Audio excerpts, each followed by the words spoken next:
iniisip kung paano nangyari na ito ay naligtas. Amen? Praise God.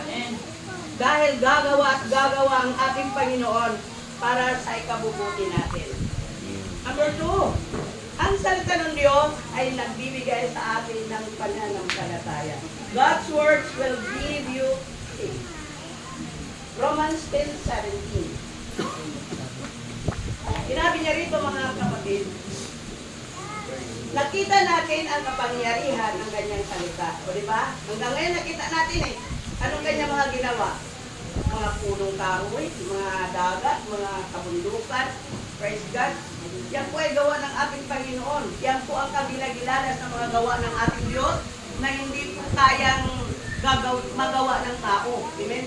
Kahit na sino pang makapangyarihan mayamang tao dito sa mundo ay hindi makakagawa ng mundo, ng dagat, ng ilog.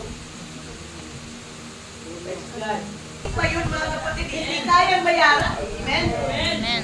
Praise God. Kaya huwag tayong magpapaniwala sa mga salita ng tao na kung minsan tayo po ay napapahako. Praise God. Kaya nga sabi ng Roma 10:17, kaya nga ang paniniwala ay nanggaling sa pagkikinig at ang pagkikinig ay sa pamagitan ng salita ni Kristo.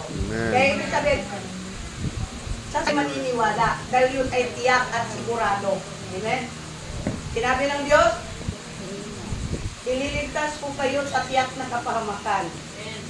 Gagawin niya yan, mga kapatid, kung tayo po ay patuloy na naglilingkod at nagtitiwala, gumagawa at sumusunod sa mga salita ng Diyos na kanyang iniuuto sa atin. Amen?